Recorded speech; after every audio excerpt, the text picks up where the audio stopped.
probably more feminism.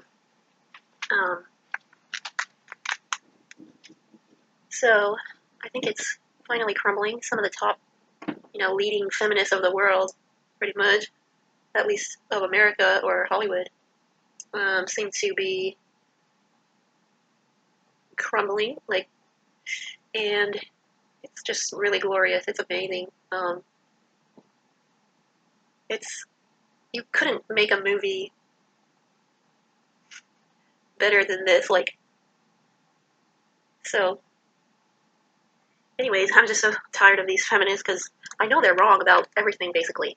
And yet they appear to be right because it appears on the surface that they have all these amazing results that everybody wants. Happiness, abundance, great marriage or great relationships and boyfriends and money and fame and success, and everybody just loves them to death. They have millions upon millions of fans, if not billions of fans, travel all over the world in their awesome private jets with their awesome designer clothes and costumes. I mean, who wouldn't want their lives, right?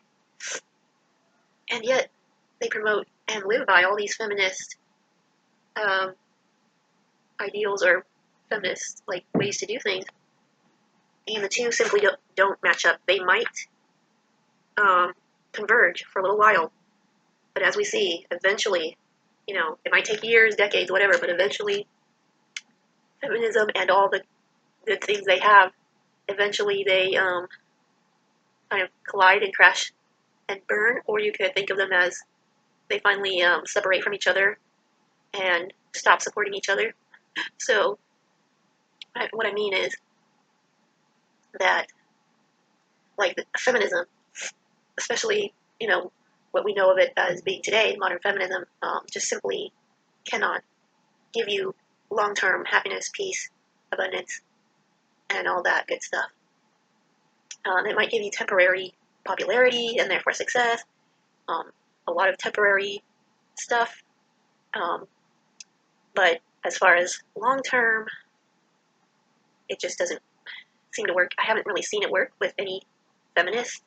I can't think of any real devoted feminists that even people that don't even consider themselves feminists, but they are just simply, they consider themselves just an average, normal, modern woman that feels like they just kind of want what the average human wants. Even these people, they don't know it, but they're adhering to feminist ideologies, and that they end up pretty miserable a lot of the times, often very miserable, maybe several divorces. Their lives are just train wrecks, especially by the time they get to 50, 60, like that. They can become very depressed, just all kinds of stuff, they just have emotional, mental problems and a lot of regrets and stuff. And so I just am happy that all this feminist nonsense seems to be finally revealing itself to be just that, to be nonsense. For example, the way that women these days celebrate their divorces as if it's one of the greatest, if not the greatest day of their life. It's better than any birthday. It's this day that every woman apparently dreams of their entire life. I'm like, what? And they go out and party and celebrate. Oh, it's my divorce day or whatever. I'm officially free. Okay, no, I'm sorry.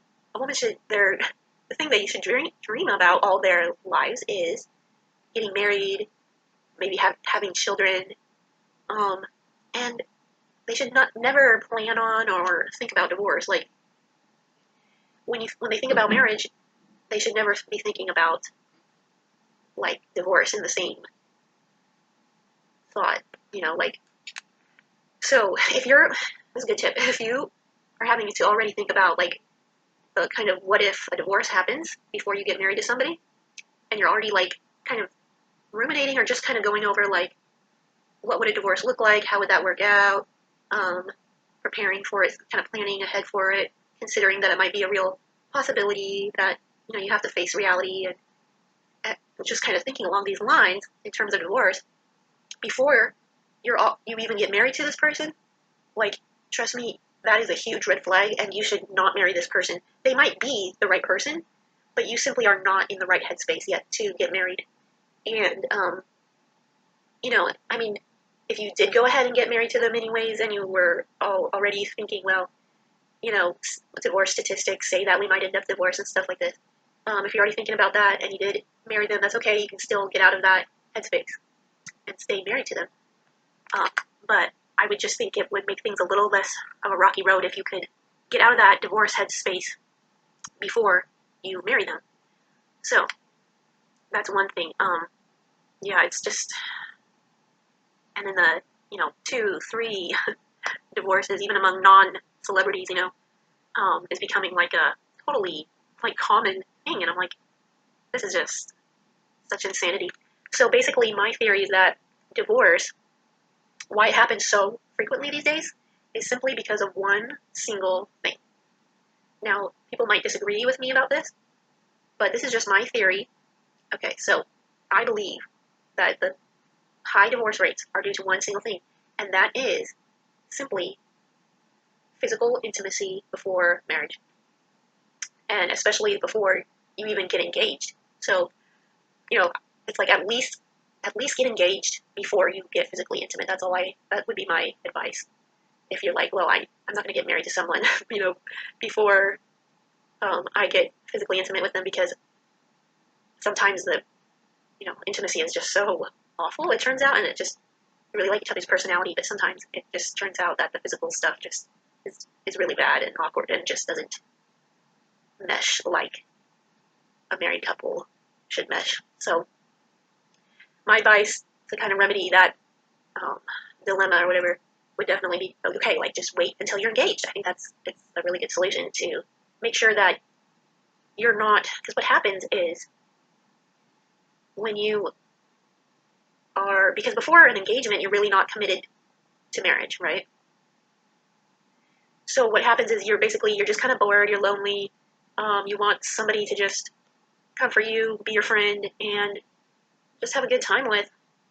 You want a boyfriend or a girlfriend, so you meet somebody, and then you guys are dating, and then, there might be a certain amount of attraction or a lot of attraction, and you just end up being physically intimate, and it feels good, and like, feels normal, natural, it feels right. Like, sometimes it can feel like, yeah, this is the one, like, we're gonna get married. Okay, now sometimes this is the case. Sometimes you get physically intimate, and then you get married, and no divorce, and it's just happily ever after. But most of the time, a lot of the time, it's like, that only really happens once, or if you get a divorce, that might happen 2, 3 times in your life. Most people, I'd say, still aren't getting more than like 3 marriages. So at most, that kind of good luck only happens, 3 times most of the time in your whole life. So if you just had one rule of, I'm not going to be physically intimate before I get engaged, that would cut out all the other people in your life that cause so much pain or dysfunction or whatever, just negative stuff. That would automatically have protected you from all those guys or girls that were like bad apples. It would have protected you from all that negativity and drama. And I think bad relationships can be like one of the biggest sources for like just negativity in our lives. So it's like playing Russian roulette. It's like, except it's kind of the opposite. So imagine like the special one that you're going to get married to is the special one that you're going to get married to is the one, I don't know what they call it, but so like I don't know any of the gun terminology, but let's say there's like 8 bullets, or 20 bullets, or 30 bullets, but then there's one of the little sockets or holes or whatever that doesn't have a bullet, and that represents your spouse, the one that you actually will marry or is a good match for you to marry. So you go around, so this modern dating stuff, of being physically intimate before engagement, is like taking that gun that has 10, 20, 30 bullets in it, and you keep clicking, and you keep clicking, And this is just an analogy, so you don't actually die, but you're shooting, you're just literally, or let's say you hold it to your feet, you keep shooting like yourself in the foot with every one of these people that isn't right for you.